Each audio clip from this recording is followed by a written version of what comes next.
शांति। आज 31 जुलाई 2024 की साकार मुरली। आज बाबा ने कहा, मीठे बच्चे, तुम्हें अपना टाइम वेस्ट नहीं करना है। अंदर में नॉलेज का सिमरन करते रहो तो निद्राजित बन जाएंगे, वासी आदि नहीं आएगी। प्रश्न, तुम बच्चे बाप पर फिदा क्यों हुई हो? फिदा होने का अर्थ क्या है? उत्तर, फिदा होना अर्थात बाप की याद में समा जाना। जब याद में समा जाते हो तो आत्मा रूपी बैटरी चार्ज हो जाती है। आत्मा रूपी बैटरी निराकार बाप से जुड़ती है तो बैटरी चार्ज हो जाती है, बेकर विनाश हो जाते हैं, कमाई जमा हो जाती है। ओम शांति। रूहानी बाप बैठ रूहानी बच्चों को समझाते हैं। अब यहाँ तुम शरीर के साथ बैठे हो, जानते हो मृत्यु लोक में यह अंतिम शरीर है। फिर क्या होगा? फिर बाप के साथ शांति धाम में इकट्ठे होंगे। यह शरीर नहीं होगा। फिर स्वर्ग में आएंगे तो नंबरवार पुरुषार्थ अनुसार सब तो इकट्ठे नहीं आएंगे। यह राजधानी स्थापन हो रही है। जैसे बाप शांति का सुख का सागर है, बच्चों को भी ऐसा शांति का सुख का सागर बना रहे हैं।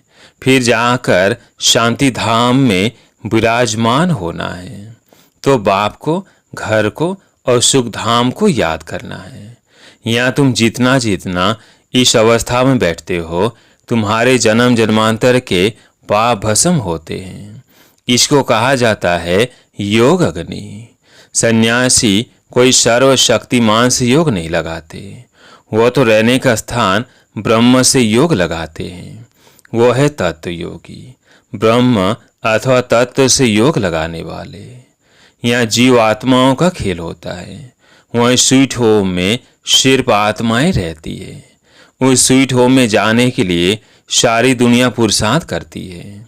सन्यासी भी कहते हैं हम ब्रह्म में लीन हो जाए। ऐसा नहीं कहते हम ब्रह्म में जाकर निवास करें। यह तो तुम बच्चे अब समझ गए हो। भक्ति मार्ग में कितनी खीट खीट सुनते रहते हैं। यहाँ तो बाप आकर सिर्फ 2 अक्षर ही समझाते हैं। जैसे मंत्र जपते हैं ना, कोई गुरु को याद करते हैं, कोई किसको याद करते हैं, स्टूडेंट टीचर को याद करते हैं। अभी तुम बच्चों को सिर्फ बाप और घर ही याद है। बाप से तुम बरसा लेते हो शांति धाम और सुख धाम का। वही दिल में याद रहता है। मुख से कुछ बोलना नहीं है, बुद्धि से तुम जानते हो। शांति धाम के बाद है सुख धाम। हम पहले मुक्ति में, फिर जीवन मुक्ति में जाएंगे। मुक्ति जीवन मुक्ति दाता एक ही बाप है। बाप बच्चों को बार बार समझाते हैं टाइम वेस्ट नहीं करना चाहिए। जन्म जन्मांतर के पापों का बोझा सिर पर है। इस जन्म के पापों आदि की तो स्मृति रहती है। सतयुग में यह बातें होती नहीं। यह बच्चे जानते हैं जन्म जन्मांतर के पापों का बोझा है। नंबर 1 है काम विकार का विकर्म, जो जन्म जन्मांतर करते आए हो, और बाप की निंदा भी बहुत की है। बाप जो सर्व को सदगति देते, उनकी कितनी निंदा की है, यह सब ध्यान में रखना है।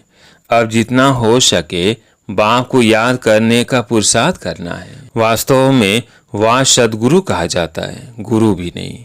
वह गुरु का कोई अर्थ नहीं, वह सदगुरु। मुक्ति जीवन मुक्ति वही देते हैं ना। वो गुरु तो अनेक है, यह है एक सदगुरु। तुम लोगों ने गुरु तो बहुत किए हैं। हर जन्म में 2 से 4 गुरु करते हैं। गुरु करके फिर और स्थान पर जाते हैं।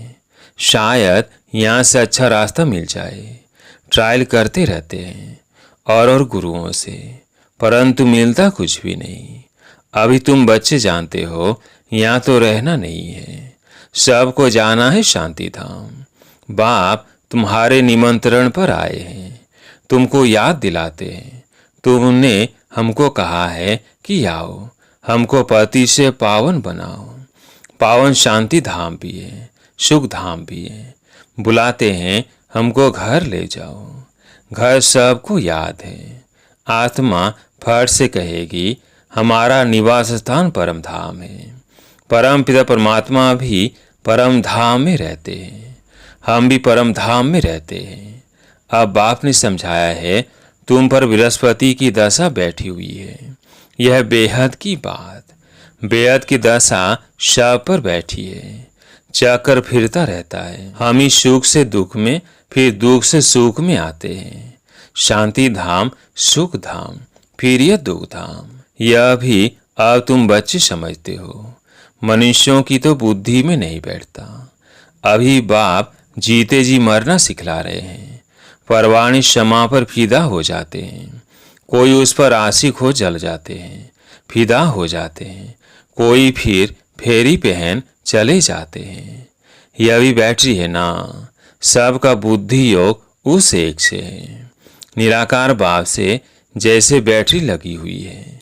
इस आत्मा के तो बहुत नजदीक है तो बहुत सहज होता है। बाप को याद करने से तुम्हारी बैटरी चार्ज होती जाती है। तुम बच्चों को थोड़ी मुश्किलात होती है, इनको सहज है। फिर भी इनका पुरुषार्थ तो करना पड़ता है, जितना तुम बच्चों को करना पड़ता है। यह जितना नजदीक है उतना फिर बोझा है बहुत। गायन भी है जिनके माथे मामला, इनके ऊपर तो बहुत मामले हैं ना। बाप तो है ही संपूर्ण, इनको संपूर्ण बनना है। इनको सब की देख रेख बहुत करनी पड़ती है। भल दोनों इकट्ठे तो भी ख्याल तो होता है ना। बच्चियों पर कितनी मार पड़ती है, तो जैसे कि दुख होता है। कर्मातीत अवस्था तो पिछाड़ी में होगी, तब तक ख्याल होता है। बच्चियों की चिट्ठी नहीं आती है तो भी ख्याल होता है, बीमार तो नहीं है। सर्विस का समाचार आने से बाप जरूर उनको याद करेंगे। बाबा इस तन से सर्विस करते हैं। कभी मुरली थोड़ी चलती है, यूं तो भल 2 से 4 रोज मुरली ना भी आए, तुम्हारे पास पॉइंट्स रहती है। तुमको भी अपनी डायरी देखनी चाहिए। बैच पर भी तुम अच्छा समझा सकते हो। जब आदि सनातन देवी देवता धर्म था तो और कोई धर्म नहीं था। झाड़ भी जरूर साथ में होना चाहिए। वैरायटी धर्मों का राज समझाना होता है। पहले पहले एक अद्वैत धर्म था। विश्व में शांति, सुख, पवित्रता थी। बाप से ही वर्षा मिलता है, क्योंकि बाप शांति का सागर, सुख का सागर है ना। आगे तुम भी कुछ नहीं जानते थे। अब जैसे बाप की बुद्धि में यह सब है, ऐसे तुम भी बनते हो। सुख का, शांति का सागर तुम भी बनते हो। अपना पोतामिल देखना है, किस बात में कमी है। मैं बरोबर प्रेम का सागर हूँ। कोई ऐसी चलन तो नहीं है जिससे कोई नाराज होता हो। अपने ऊपर नजर रखनी है। ऐसे नहीं समझना है कि बाबा आशीर्वाद करेंगे तो तुम यह बन जाएंगे। नहीं, बाप कहते हैं मैं ड्रामा अनुसार अपने समय पर आया हूँ। मेरा यह कल्प कल्प का प्रोग्राम है। यह ज्ञान दूसरा कोई दे न सके। सत बाप, सत टीचर, सदगुरु एक ही है। यह भी पक्का निश्चय है तो तुम्हारी विजय है। इतने अनेक धर्म जो है उन सब का विनाश होना ही है। जब सतयुगी सूर्यवंशी घराना था तो दूसरा कोई घराना नहीं था। फिर भी ऐसे ही होगा। सारा दिन ऐसे ऐसे अपने से बातें करते रहो। ज्ञान की पॉइंट से अंदर टपकनी चाहिए, खुशी रहनी चाहिए। बाप में नॉलेज है, वह तुमको अब मिल रही है, उसको धारण करना है। इसमें टाइम वेस्ट नहीं करना चाहिए। रात को भी टाइम मिलता है। देखते हैं आत्मा आर्गन से काम करते करते थक गई है तो फिर सो जाती है। बाप तुम्हारी भक्ति मार्ग की सब थकान दूर कर अथक बना देते हैं। जैसे रात को आत्मा थक जाती है तो शरीर से अलग हो जाती है, जिसको नींद कहा जाता है। सोता कौन है? आत्मा के साथ कर्मेंद्रियां भी सो जाती है। तो रात को सोते समय भी बाप को याद कर ऐसे ऐसे ख्यालात करते सो जाना चाहिए। हो सकता है पिछाड़ी में रात दिन तुम नींद को जीतने वाले बन जाओ, फिर याद में ही रहेंगे, बहुत खुशी रहेगी। 84 के चक्र को फिराते रहेंगे। उवासी व पिनकी यानी झूठका आदि नहीं आएगी। हे नींद को जीतने वाले बच्चों, कमाई में कभी भी नींद नहीं करना है। जब ज्ञान में मस्त हो जाएंगे तब तुम्हारी अवस्था वो रहेगी। यहाँ तुम थोड़ा टाइम बैठते हो तो कभी उवासी या झूठका नहीं आना चाहिए। और तरफ अटेंशन जाने से फिर उवासी आएगी। तुम बच्चों को यह भी ध्यान में रखना है कि हमको औरों को भी आप समान बनाना है। प्रजा तो चाहिए ना, नहीं तो राजा कैसे बनेंगे। धन दिए धन न खोटे। दूसरे को समझाएंगे, दान देते रहेंगे तो कभी खूटेगा नहीं, नहीं तो जमा नहीं होगा। मनुष्य तो बहुत मनहूस भी होते हैं। धन पर बहुत लड़ाई झगड़े हो पड़ते हैं। यहाँ बाप कहते हैं तुमको हम ये अविनाशी धन देता हूँ तो तुम फिर औरों को देते रहो। इसमें मनहूस नहीं बनना है। दान नहीं देते हैं तो गोया है नहीं। यह कमाई ऐसी है, इसमें लड़ाई आदि की बात नहीं। इसको कहा जाता है गुप्त।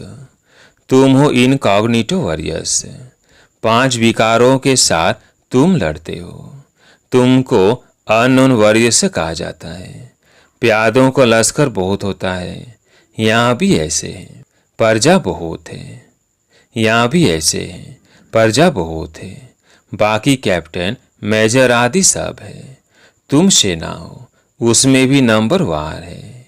बाबा समझेंगे यह कमांडर है, यह मेजर है, महारथी घोड़ेसवार है ना। यह तो बाप जानते हैं 3 प्रकार के समझाने वाले हैं। तुम व्यापार करते हो अविनाशी ज्ञान रत्नों का। जैसे वो भी व्यापार सिखलाते हैं, गुरु चला जाता है तो उसके पिछाड़ी चेले चलाते हैं ना।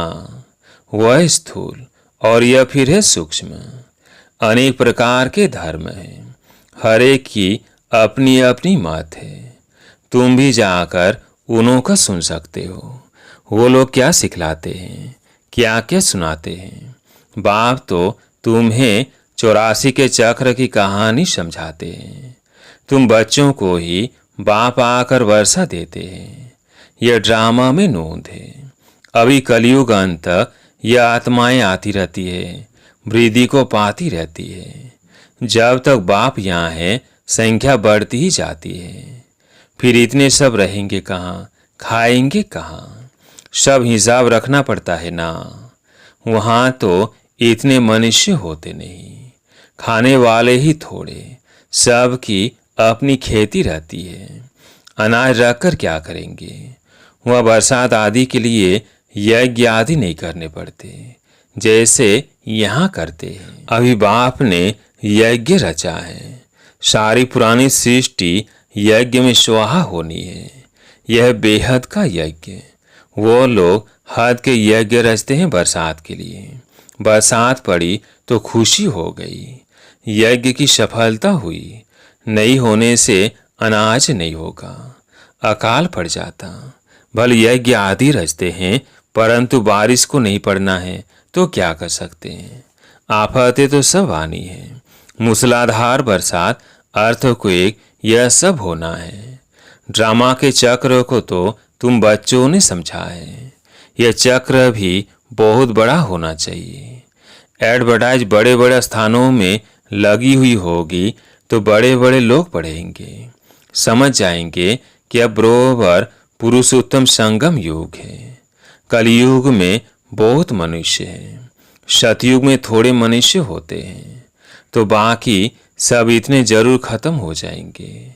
शिव जयंती माना ही स्वर्ग जयंती, लक्ष्मी नारायण जयंती। बात तो बड़ी सहज है। शिव जयंती मनाई जाती है, वह बेहद का बाप, उसने ही स्वर्ग की स्थापना की थी। कल की बात है, तुम स्वर्गवासी थे। यह तो बहुत सहज बात है। बच्चों को अच्छी रीति समझकर और समझाना है। खुशी में भी रहना है। अभी हम सदैव के लिए बीमारियों से छूटकर 100% हेल्दी वेल्दी बनते हैं। बाकी थोड़ा समय है।